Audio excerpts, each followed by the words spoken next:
प्रकृति ऋषि का यह कई वर्षों से अखंड नियम था कि वो जंगल से दूर स्थित शिव मंदिर में भगवान शिव की पूजा में लीन रहते थे। उसी जंगल में एक नास्तिक डाकू अस्थिमाल का भी डेरा था। अस्थिमाल का भय आसपास के क्षेत्र में व्याप्त था। अस्थिमाल बड़ा नास्तिक था, वह मंदिरों में चोरी डाका से नहीं चूकता था। एक दिन अस्थिमाल की नज़र प्रकृति ऋषि पर पड़ी।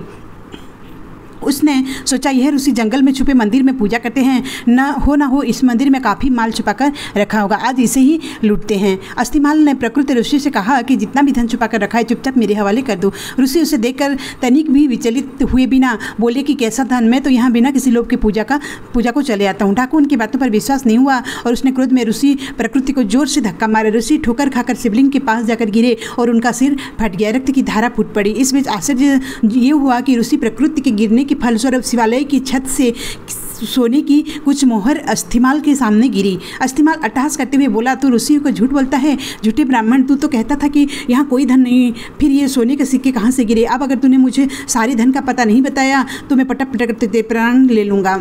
प्रकृति ऋषि करुणा में भरकर दुखी मन से बोले, हे शिव जी, मैंने पूरा जीवन आपकी सेवा पूजा में समर्पित कर दिया और ये कैसी विपत्ति आन पड़ी, प्रभु मेरी रक्षा करो। जब भक्त सच्चे मन से पुकारे तो भोलेनाथ क्यों ना आते। महेश्वर तत्क्षण प्रकट हुए और ऋषि से कहा कि इसे होने के पीछे का कारण मैं तुम्हें बताता हूँ। यह डाकू पूर्व जन्म में एक ब्राह्मण था। इसने कई कल्पों तक मेरी भक्ति की है, परंतु इसे प्रदोष के दिन एक भूल हो गई। यह पूरा दिन निराहार रहकर भी मेरी भक्ति करता रहा। दोपहर में जब इसे प्यास लगी तो यह जल पीने के लिए पास के ही एक सरोवर तक पहुँचा। संयोग से एक गाय का बछड़ा भी दिन भर का प्यासा वही पानी पीने आया। तब इसने बछड़े को कोहनी मारकर भगा दिया और स्वयं जल पिया। इसी के कारण इस जन्म में यह डाकू हुआ। तुम पूर्व जन्म में मछुआरे थे, उसी सरोवर में मछलियाँ पकड़कर उन्हें बेचकर अपना जीवन यापन करते थे। तब तुमने इस छोटे बछड़े को निर्जल परेशान देखा तो अपने पात्र से उसके लिए थोड़ा जल देकर आए।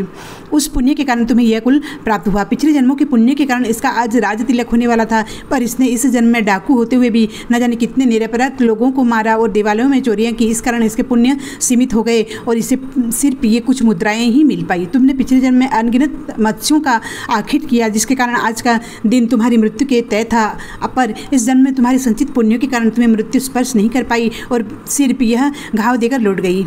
ईश्वर वह नहीं करते जो हमें अच्छा लगता है, ईश्वर वह करते हैं जो हमारे लिए सचमुच अच्छा है। यदि आपके अच्छे कार्यों के परिणाम स्वरूप भी आपका कोई कष्ट प्राप्त हो रहा है तो समझिए कि इस तरह ईश्वर ने आपके बड़े कष्ट हर लिए। हमारी दृष्टि सीमित है, परंतु ईश्वर तो लोक परलोक सब देखते हैं, सबको हिसाब रखते हैं। हमारा वर्तमान, भूत और भविष्य सभी को जोड़कर हमें वही प्रदान करते हैं जो हमारे लिए उचित है।